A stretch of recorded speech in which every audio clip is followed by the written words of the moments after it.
Eman, anong ginagawa niyo dito? Kilala niyo ba si Tito Lawrence? may dinalaw lang akong patay. Condolence ho. Eman, pwede ba tayo mag-usap?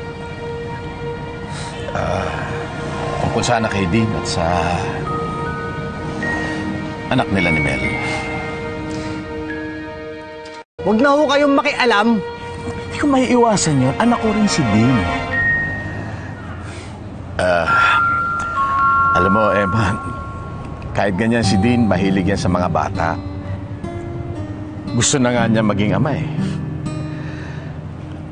Kaya sobra siyang naapektuhan nung malaman niyang anak niya si Munding. Lalo na nung umayaw sa kanya yung bata. Masakit yun sa isang ama. Eh bakit naman siya masasaktan sa isang bata na hindi man lang niya nakasama? Hindi man lang sila close eh.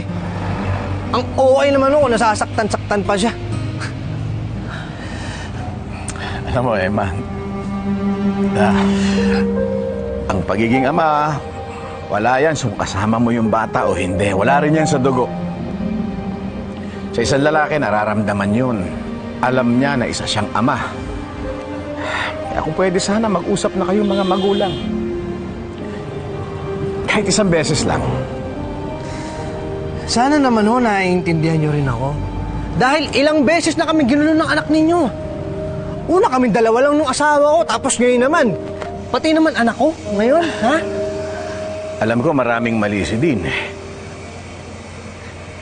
Lalong-lalo na kay Mel. Pero anak niya pinag-uusapan natin dito. Gusto lang naman ni Dean na magpakilala sa anak niya. Ayaw niyang isipin ni Munding na masama siyang ama, na masama siyang tao. I give you my word. Hindi niya kukunin ang bata. He just wants to spend time with her. Kaya sana wag mo nang ipag-guide sa kanya yon. Ama ka rin. Katulad ko, katulad ni Dean. Pero siya kahit kailan, hindi niya nakasama ang anak niya.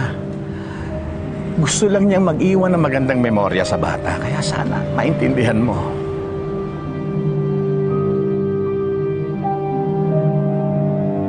Yung gusto niyo, sir. Kasi kung tutusin, amayin lang din naman ako ni Munding. At mahal ka niya. Kaya hindi siya sasama kay Dean.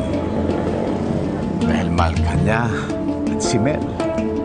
At dahil ako nagpalaki sa kanya. Parang si Tito Lawrence. Parang kayo.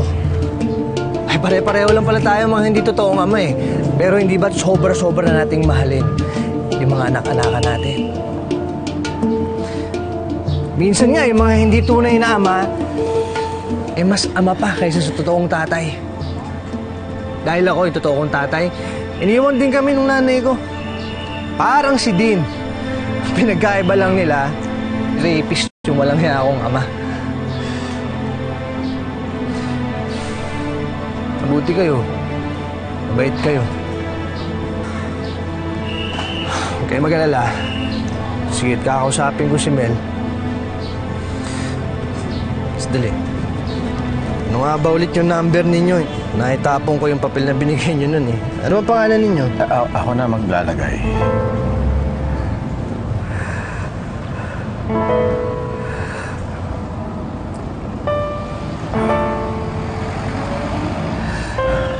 Arthur. Salamat to, mga Arthur.